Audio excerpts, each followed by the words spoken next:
Hi friends, welcome back to our YouTube channel. ఎవరైతే postal GDS second notification మనకు July మంత్కి సంబంధించిన schedule 2 notification అయితే వెయిటింగ్ చేస్తున్నారో వాళ్ళందరికీ ఒక గుడ్ న్యూస్ అని చెప్పుకోవచ్చు. ప్రజెంట్ అయితే మనకు వేకెన్సీ సంబంధించిన ఒక నోటీస్ అయితే వైరల్ అవుతుంది అండ్ సర్క్యులేట్ అవుతుంది. నాకు కొంతమంది మెసేజ్ పెట్టారన్నమాట. అండ్ ఈ వీడియోలో వచ్చేసి మనకు స్టేట్ వైజ్గా ఎన్ని వేకెన్సీ అయితే ప్రజెంట్ ఉన్నటువంటి వేకెన్సీలు ఉన్నాయి, ఆ నోటీస్ ఉన్న మ్యాటర్ ఏంది, అదేవిధంగా మనకు నోటిఫికేషన్ ఎప్పుడు వస్తుంది, అండ్ ఎవరైతే పోస్టల్ జీడీఎస్ నోటిఫికేషన్ కోసం వెయిటింగ్ చేస్తూ ఉన్నారో కొత్త వాళ్ళు ఎవరైనా ఉంటే కదా వాళ్ళకు పోస్టల్ జీడీ సంబంధించిన కొన్ని ఎలిజిబిలిటీ కండిషన్స్ చెప్తాను. Qualification, age limit, selection process అవన్నమాట. కాబట్టి ఎవరైతే పోస్టల్ జీడీఎస్ నోటిఫికేషన్ సంబంధించిన అంటే వెయిట్ చేస్తున్నారో వాళ్ళందరూ కూడా వీడియోని ఇంటి వరకు చూసి అప్డేట్ అయితే తెలుసుకోండి.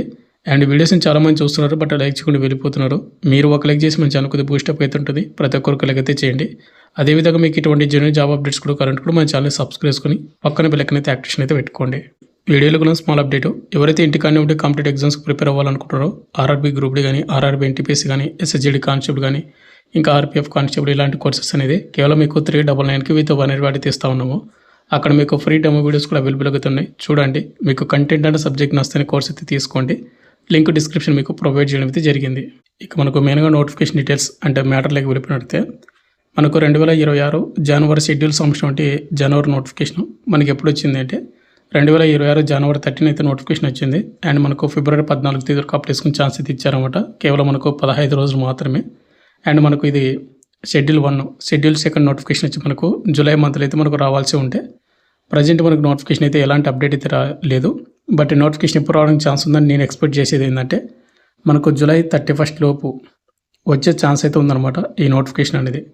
అండ్ దీనికి వచ్చేసి ఎలాంటి ఎగ్జామ్ కానీ ఎలాంటి రన్నింగ్ కానీ కండక్ట్ అయితే చేయరు.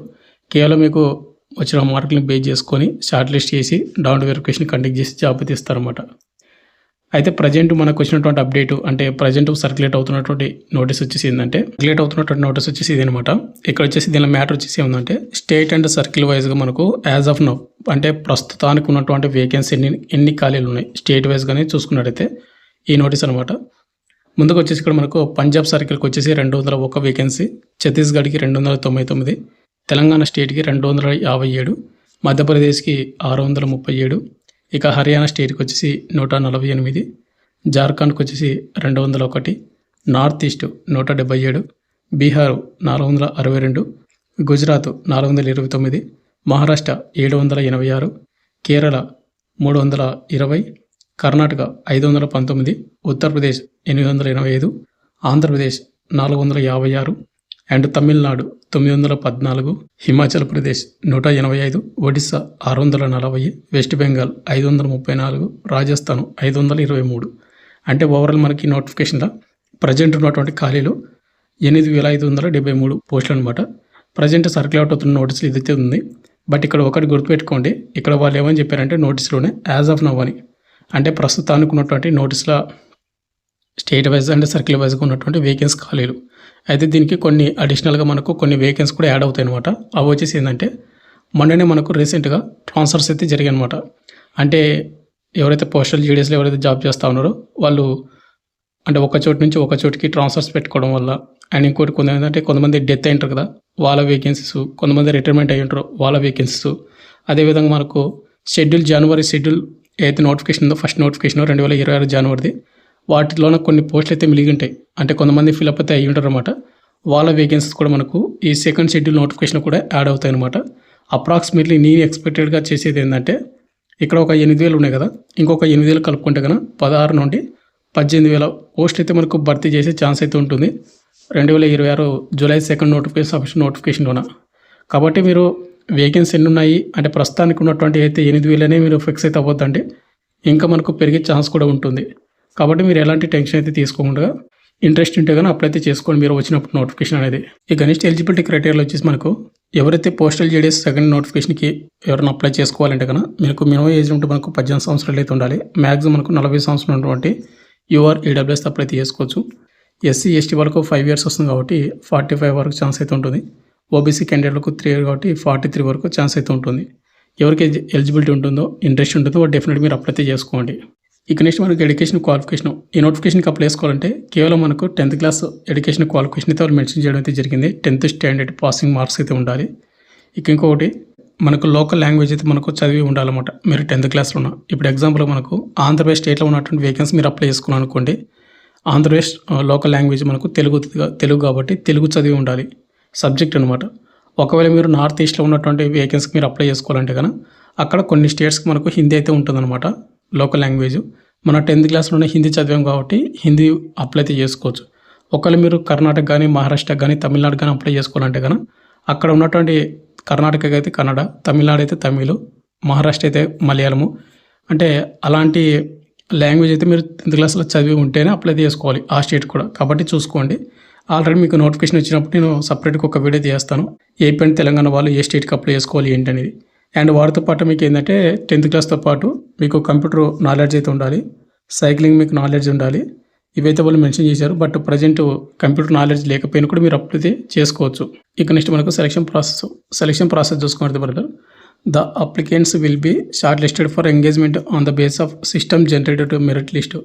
మనం అప్లై చేసేటప్పుడు మనం ఏదైతే డేటా ఇస్తాం కదా, మన 10th క్లాస్లో వచ్చిన మార్కులని బేస్ చేసుకొని మనల్ని అయితే షార్ట్ లిస్ట్ అయితే చేస్తారు. ఈ షార్ట్ లిస్ట్ కూడా ఏ విధంగా చేస్తారంటే సిస్టమ్ జనరేటెడ్ ద్వారా.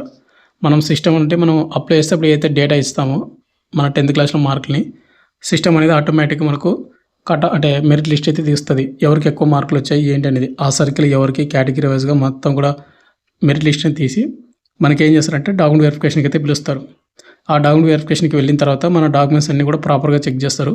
మనం అప్లై చేసేటప్పుడు ఏవైతే డాక్యుమెంట్స్ ఇచ్చామో అన్నీ కూడా చెక్ చేసి అన్నీ కూడా కరెక్ట్గా ఉంటే కనుక మనల్ని ఫైనల్ మెరిట్ లిస్ట్కి అయితే అంటే ఫైనల్గా సెలెక్ట్ అయితే చేస్తారు. సెలెక్ట్ చేసి మనకు 3 days ట్రైనింగ్ అయితే పంపించడం అయితే జరుగుతుంది వాళ్ళు.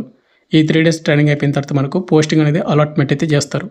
అయితే ఒకటి మీరు అప్లై చేసేటోళ్ళు ఎవరైతే ఉన్నారో మీకు 10th క్లాస్లో మీకు ఎక్కువ స్కోర్ వచ్చిన వాళ్ళు మాత్రమే అప్లై చేసుకోవడానికి అయితే ట్రై చేయండి. ఏదో నామకే వాస్ అప్లై చేద్దామంటే కనుక వద్దనమాట. ఇక నెక్స్ట్ అప్లికేషన్ ఫీజు విషయానికి వస్తే కనుక ఎవరైతే ఫీమేల్ క్యాండిడేట్ వాళ్ళు కానీ, ఎస్సీ వాళ్ళు కానీ, ఎస్టీ వాళ్ళు కానీ, అండ్ పీడబ్ల్యూ క్యాండిడేట్ వాళ్ళు కానీ, అండ్ ట్రాన్స్ ఉమెన్స్ కానీ ఎవరుతున్నారో వీళ్ళకు ఎలాంటి అప్లికేషన్ ఫీజు అయితే లేదు. ఇక రిమైనింగ్ క్యాండిడేట్ వాళ్ళు ఎవరుతున్నారో యువర్ ఈడబ్ల్యూఎస్ ఓబీసీ బాయ్స్ మాత్రమే 100 రూపీస్ మీరు పేమెంట్ అయితే చేయాలి. ఈ 100 రూపీస్ కూడా మీకు నాన్ రిఫండబుల్ పేమెంట్ అనమాట. ఒకసారి మీరు పేమెంట్ చేసిన తర్వాత మళ్ళీ మీ అప్లికేషన్ మీరే రిజెక్ట్ చేసుకొని క్యాన్సిల్ చేసుకున్న పేమెంట్ అయితే రీఫండ్ అయితే పడదు. కాబట్టి మీరు చూసుకొని అప్లై చేసుకోవచ్చు. ఇంట్రెస్ట్ ఉన్న వాళ్ళు మాత్రం అప్లై చేసుకోండి పేమెంట్ మొత్తం కూడా. ఇక నెక్స్ట్ మనకు అప్లై చేసేటప్పుడు ఏమేమి డాక్యుమెంట్స్ కావాలి ఏంటనేది నేను ఇంతకుముందుకు ప్రీవియస్ నోటిఫికేషన్ ఒక వీడియో చేశాను. ఆ వీడియో చూడొచ్చు. లేదంటే కానీ మీకు సపరేట్గా ఒక వీడియో కావాలంటే కూడా మీకు నోటిఫికేషన్ ఇచ్చినప్పుడు ఒక వీడియో అయితే చేస్తాను. ఇక నెక్స్ట్ మనకు శాలరీ విషయానికి వస్తే కనుక ఇక్కడ మనకి నోటిఫికేషన్ మనకు పోస్టల్ జీడీఎస్లో మనకు 2 types పోస్టులు అయితే ఉంటాయి. BPM, ABPM. బీపీఎం అంటే కనుక బ్రాంచ్ పోస్ట్ మాస్టర్ అంటారు. 12,000 నుండి 29,380 రూపీస్ అయితే వస్తుంది అనమాట. బట్ కొన్ని అలవెన్స్లు కలుపుకుంటే కనుక మీకు మంచి శాలరీ అయితే వస్తుంది, కొంచెం పెరుగుతుంది అనమాట. ఒకవేళ ఏబీపీఎం కానీ డాక్ సేవ కన్నా ఏబీపీఎం అన్నా ఒకటే. వీటికి 10,000 నుండి 24,470 రూపీస్ అయితే వస్తుంది. బట్ కొన్ని అలవెన్స్లు అయితే ఉంటాయి కాబట్టి ఆ అలవెన్స్లు కలుపుకుంటే కానీ మీకు కొంచెం పెరుగుతుంది అనమాట శాలరీ అనేది. అయితే బ్రదర్ ఒకటి ఏపీ అండ్ తెలంగాణతో పాటు మీరు నార్త్ ఈస్ట్లో ఉన్నటువంటి వేకెన్సీస్ కూడా మీరు అప్లై చేసుకునే ఛాన్స్ అయితే ఉంటుంది. బట్ మీకు తెలుగు లోకల్ లాంగ్వేజ్తో పాటు మీరు వేరే అదర్ స్టేట్లో అప్లై చేస్తే ఆ అదర్ స్టేట్లో ఉన్నటువంటి లోకల్ లాంగ్వేజ్ అయితే మీరు చదివి ఉండాలి. అంటే హిందీ సబ్జెక్ట్ ఉన్నటువంటి స్టేట్కి మీరు అప్లై చేసుకోవాలి. అండ్ వన్స్ మీరు అక్కడ అప్లై చేసి జాబ్ కొట్టిన తర్వాత కొన్ని సంవత్సరాల తర్వాత సర్వీస్ చేస్తే అక్కడ 2 years 3 years అనేది మళ్ళీ మనం ఏపీ అండ్ తెలంగాణకి ట్రాన్స్ఫర్స్ అయితే పెట్టుకోవడానికి ఛాన్స్ అయితే ఉంటుంది. ఈ పోస్టల్ జీడీఎస్ నుంచి మనకు ఎంటీఎస్ ఉద్యోగాలని అండ్ పోస్ట్ మెయిల్ గార్డ్ అని ఇలాంటి ఉద్యోగాలు కూడా ఉంటాయి అనమాట. అవన్నీ పర్మనెంట్ ఉద్యోగాలే. వాటికి కూడా మీరు డిపార్ట్మెంటల్ త్రూత్ మీరైతే వెళ్ళడానికి మంచి ఛాన్స్ అయితే ఉంటుంది. కాబట్టి మీరు పోస్టల్ జీడీఎస్ మీరు అంటే తక్కువ అంచనా అయితే వేయొద్దండి. ఇవైతే మంచి ఉద్యోగాలే చెప్పుకోవచ్చు. ప్రజెంట్ ఖాళీగా ఉండడం అంటే బదులు వీటికి అప్లై చేసుకొని వీటికి ప్రిపేర్ అయ్యి ఒకవేళ జాబ్ కొట్టారనుకోండి, అంటే మీరు మెరిట్ లిస్ట్ షార్ట్ లిస్ట్ అయ్యి తర్వాత మీరు ఇంకా అయితే మంచి బెస్ట్ జాబ్స్కి మీరు ప్రిపేర్ అవ్వడానికి ఎక్కువ టైం కూడా ఉండే ఛాన్స్ కూడా ఉంటుంది. కాబట్టి ట్రై చేయండి. ఫైనల్గా వచ్చేసిన తర్వాత మీకు ఇంకేమైనా డౌట్ కింద కామెంట్ అయితే చేయండి. Thank you.